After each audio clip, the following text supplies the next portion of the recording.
दोस्तों, क्या आप भी एक पावरफुल जैविक कीटनाशक बनाना चाहते हैं? फिर चाहे आप किसी भी फसल में इसके लिए इस्तेमाल करते हो।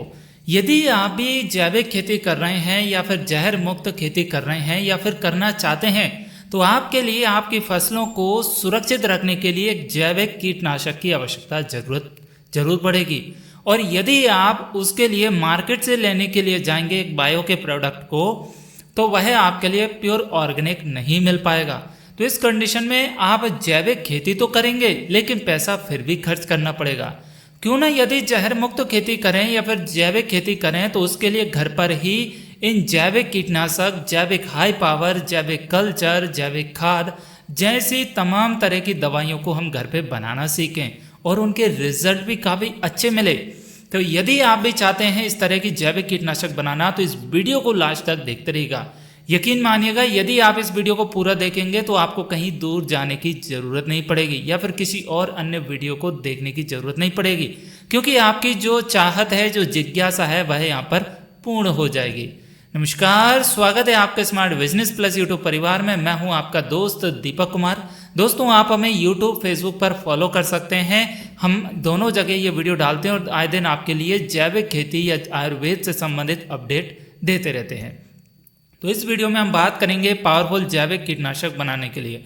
हमारे पास कई सारे किसान भाइयों के कमेंट आ रहे थे कि भाई कुछ ऐसा पावरफुल जैविक कीटनाशक बनाना बताइए जिससे बैगन की भी इल्लियाँ कंट्रोल हो सके। तो सबसे पहले हम इसकी बनाने की विधि समझ लेते हैं, तो कौन कौन सी सामग्री आपके लिए लगने वाली है। तो जल्दी से आप नोट कर सकते हैं या फिर इन बातों को ध्यान रख लीजिए। देखिए, हमारे लिए ऐसे पेड़ पौधों की पत्तियों को लेना है जिनको मवेशी ना खाते हो। ठीक, आ गई समझ में? कौन सी पत्ती लेनी है? ऐसे पेड़ों की पत्तियों को लेना है जिनको मवेशी नहीं खाते हो, जैसे कि गाय या भैंस जिनको ना खाती हो। अब सवाल ये उठता है कि ऐसे कौन से पेड़ पौधे हैं जिनकी मवेशी ना खाए? तो भाई, हमारा सीताफल को कभी गाय भैंस नहीं खाएगी। फिर जामुन की पत्ती, नीम की पत्ती, अखौआ की पत्ती, धतूरे की पत्ती, फिर आंकड़े की पत्ती, इसके बाद में क्या गया, करंज की पत्ती। ये ऐसी पेड़ हैं जिनको कभी भी मवेशी नहीं खाते हैं। फिर क्या गया, कनेर की पत्ती, कनेर को कोई नहीं खाता है। तो ऐसे आप पेड़ों की पत्तियों को लेना है। कितना लेना है? कम से कम आपके लिए 8-10 किलो इकट्ठा कर लेना है। अब जैसे हमारे लिए नीम की पत्ती लेनी है तो 1.5-2 किलो नीम की पत्ती ले लीजिए। धतूरे की पत्ती ले लीजिए 1 किलो, 1 किलो ले लीजिए। 1 किलो नीम की पत्ती, 1 किलो धतूरे की पत्ती। 1 किलो सीताफल के पत्ते ले लीजिए। 1 किलो अरंडी के पत्ते ले लीजिए। 1 किलो जामुन के पत्ते ले लीजिए। 1 किलो धतूरे के पत्ते ले लीजिए। 1 किलो अकौआ के पत्ते ले लीजिए। इसके अलावा जितने भी पेड़ हैं जिनको मवेशी ना खाते हो आपके क्षेत्र में, उनके पत्तियों को ले लीजिए। ये मैं आपके लिए एक देसी फॉर्मूला बता रहा हूँ जिसको हमने टेस्ट किया हुआ है, चेक किया हुआ है।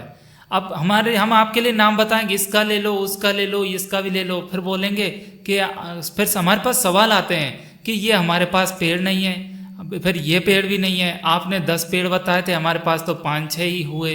अब 4-5 नहीं है कि हमारी दवा कमज़ोर तो नहीं बनेगी।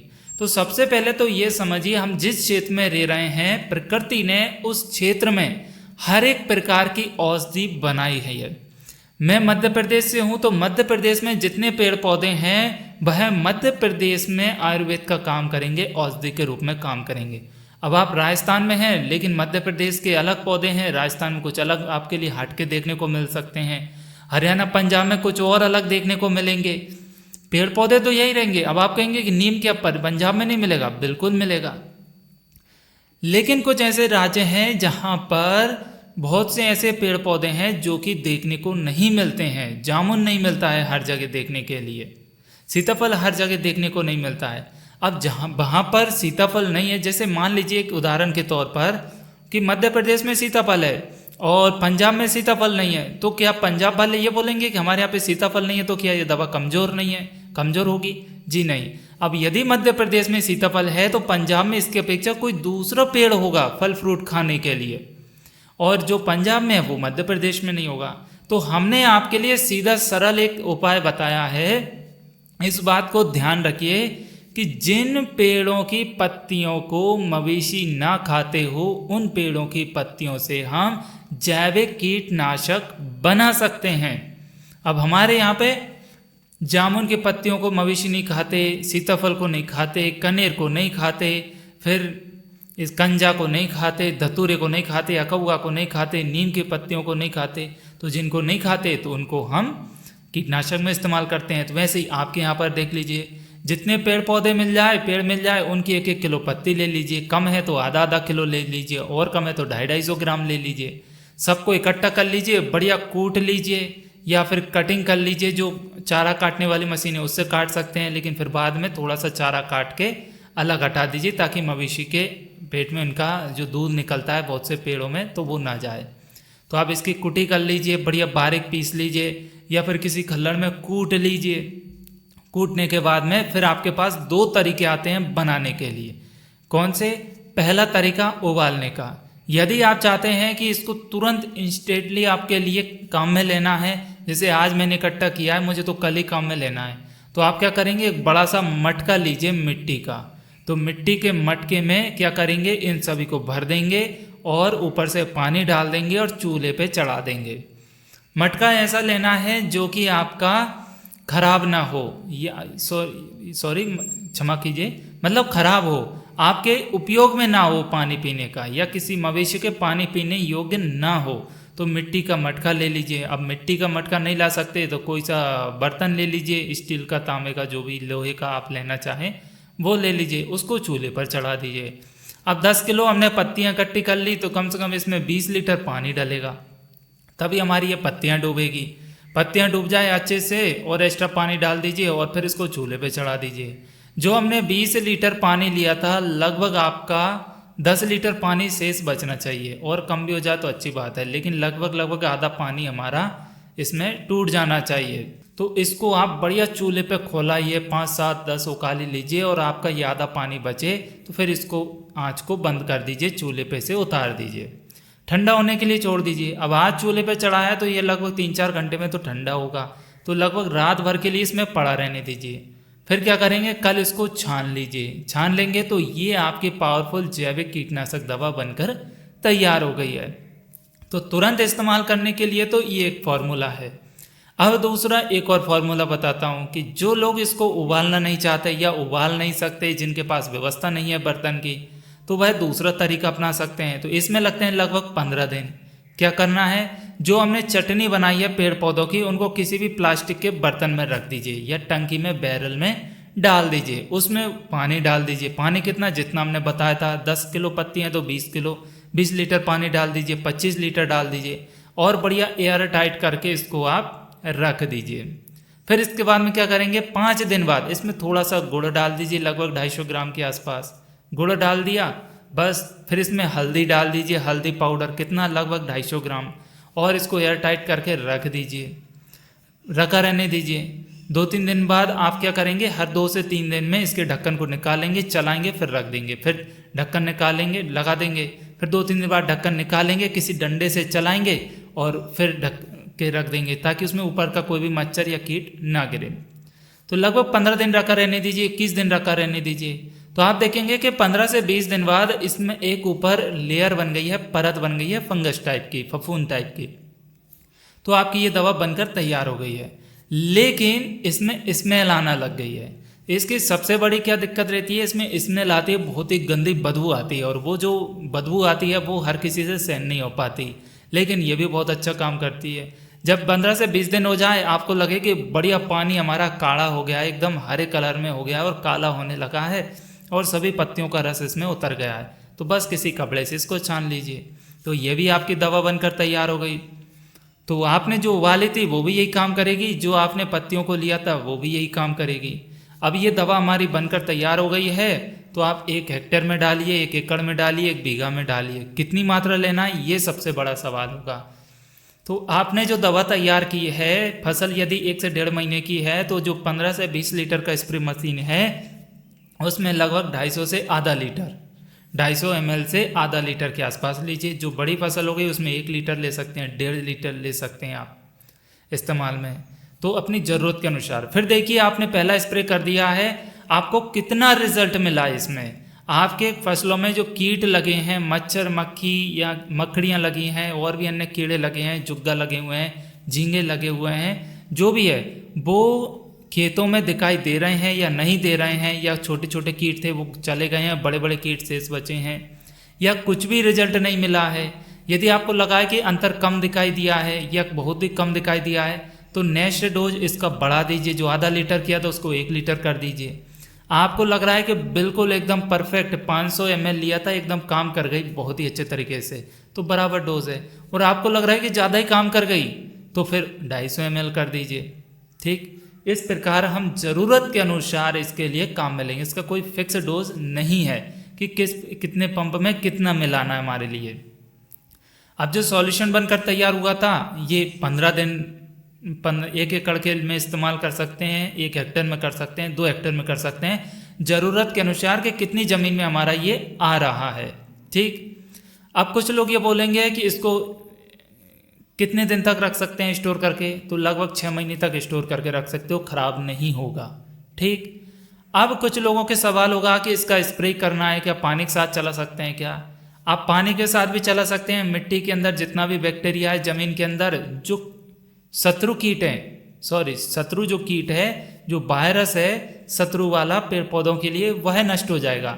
अब ये कहेंगे कि जब शत्रु कीट या शत्रु वायरस हमारा नष्ट होगा तो क्या मित्र कीट वायरस नष्ट नहीं होगा? जी नहीं, मित्र कीट इससे इफेक्ट नहीं करेगा। जो भी हमारा शत्रु कीट है, वायरस है, फंगस है, रोग है, बस सब इससे नष्ट हो जाएंगे। तो आप पानी की सहायता से दे सकते हैं, पानी की मदद से ड्रेचिंग कर सकते हैं, ड्रिप के माध्यम से दे सकते हैं। यदि आपने स्प्रिंकलर लगाया हुआ है तो और भी अच्छी बात है, ऊपर से पानी में डाल दीजिए, स्प्रे हो जाएगा आपकी फसल पे। फसल जब तरबतर हो जाएगी आपकी तो मिट्टी पे भी गिरेगा, तो ये भी बहुत अच्छा तरीका है। तो आप स्प्रिंकलर के माध्यम से भी दे सकते हैं, टपक सिंचाई जो ड्रिप के माध्यम से दे सकते हैं, और आप पंप के माध्यम से भी स्प्रे कर सकते हैं। तो इस प्रकार आपके लिए स्प्रे करना है। तो ये हमारी पावरफुल दवा बन गई। अब कुछ लोगों का ये कहना होगा कि कौन कौन सा कीट मरेगा, तो जितने भी कीट फसलों में लगते हैं, जितने भी रोग लगते हैं फसलों में, वह सब इससे नष्ट हो जाएंगे। अब एक और सवाल मन में आएगा आपके कि इसको कौन कौन सी फसलों में डाल सकते हैं। तो आप हर एक फसल में इसका इस्तेमाल कर सकते हैं। टमाटर, बैगन, मिर्च, लौकी, कद्दू, करेला, गोभी, भिंडी, तोरई, बैगन या फूल वाली फसलों में, फल वाली फसलों में, जो बाग बगीचे करते हैं, फलों में डालना चाहें तो फलों में डाल सकते हैं, फलों के पेड़ों पर। हरी सब्जी लगाते हैं उनमें डाल सकते हैं, गार्डनिंग करते हैं तो उनमें डाल सकते हैं। मर्जी में आए जिस फसल पर डालिए, कोई साइड इफेक्ट नहीं मिलता है इससे। ये बहुत ही ज़बरदस्त पावरफुल दवा है। इसका हमने रिजल्ट चेक किए हुए हैं और ज़्यादातर हमने इसी का इस्तेमाल किया हुआ है हमारी फसलों में। तो आप इसका इस्तेमाल कर सकते हैं। गजब की दवा है और इसको डालने के बाद में रिजल्ट बहुत ही शानदार मिलते हैं। अब कितने अंतराल पर स्प्रे करना चाहिए या डालना चाहिए, ये भी एक सवाल उठता है। तो हर 5 से 7 दिन में स्प्रे कर देना चाहिए। हर 5 से 7 दिन के बाद स्प्रे करते रहना चाहिए। अब कुछ लोग ये बोलेंगे कि हमें कम रिजल्ट मिला डालने के बाद में, कुछ लोग बोलेंगे ज़बरदस्त रिजल्ट मिला। तो जिनको कम रिजल्ट मिला उनके लिए भी बता देता हूँ, जिनको अच्छे रिजल्ट मिले उनके लिए भी बता देता हूँ। सबसे पहले तो जिनको कम रिजल्ट मिला वो क्या, उनको क्यों मिलेगा कि आपने फसल में जैसे लगा दी, लगभग 1-1.5 महीने 2 महीने की हो गई और उस पर 1-2 स्प्रे केमिकल का कर दिया, बाजार के कीटनाशक का कर दिया, तो आपके लिए इसमें पहले शुरुआत में 1 या 2 स्प्रे पर कम रिजल्ट देखने को मिलेगा। और यदि आपकी फसलों में कीट नहीं है, कोई भी कीट रोग वायरस नहीं लगा हुआ है, तो आपको अच्छे रिजल्ट मिलेंगे आगे चलकर। ये अब जिनको बहुत ही अच्छे रिजल्ट मिलेंगे उनके लिए भी बता देता हूं कि आपने फसल लगाई, पहला स्प्रे 15 से 20 दिन बाद आप करेंगे, तो आप इसी का स्प्रे कर दीजिए।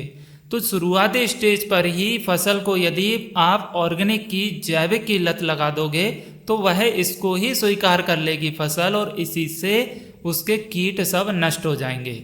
और यदि आपने केमिकल की लत लगा दी तो ये उसके लिए एक नई दवा बनकर आएगी वहाँ पर। तो हो सकता है कि पहली स्टेज में आपके लिए कम रिजल्ट मिले, तो दूसरा स्प्रे करिए, तीसरा स्प्रे करिए।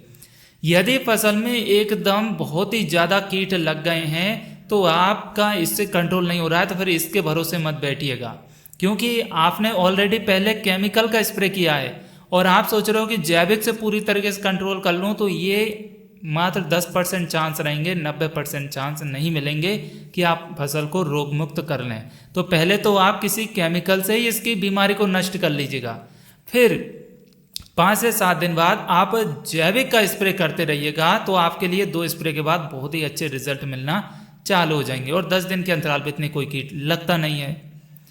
अब एक और सवाल मन में ये आता है कि इसको जब हम स्प्रे करेंगे तो जब नई फसल में कर रहे हैं तो क्या बहुत अच्छे रिजल्ट मिलेंगे और लॉन्ग टाइम तक मिलेंगे? जी हाँ, बहुत ही अच्छे रिजल्ट मिलेंगे, लॉन्ग टाइम तक मिलेंगे। पहला स्प्रे आप इसी से करिएगा, बहुत ही अच्छे गजब के रिजल्ट मिलेंगे।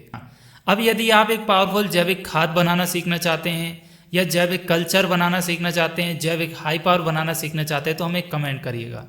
इसी दवा को और स्ट्रॉन्ग बनाना चाहते हैं तो भी कमेंट करिएगा, हम नेक्स्ट वीडियो में आपकी हेल्प करेंगे और इसी दवा को और पावरफुल बनाना सिखाएंगे। ये दवा वैसे पर्याप्त है, हर फसल में बहुत ही अच्छे रिजल्ट देती है। अब जिनके लिए बहुत ही ज़्यादा दिक्कत आ रही है और गर्मियों का सीजन चल रहा है और आपको लग रहा है कि हमारे यहाँ के टेम्परेचर में ये दवा कम रिजल्ट दे रही है, तो हम इसी को और स्ट्रॉन्ग बनाना बता देंगे। लेकिन कब? जब आप कमेंट करेंगे तब। उम्मीद है वीडियो में दी गई जानकारी पसंद आपके लिए आई होगी और वीडियो अच्छी लगी होगी। यदि आपको जानकारी अच्छी लगी है दोस्तों, तो अन्य किसान भाइयों के साथ शेयर ज़्यादा से ज़्यादा कीजिएगा। हमारा एक मिशन है कि हम जहर मुक्त खेती कर रहे हैं, तो किसान भाइयों से भी करवाएं।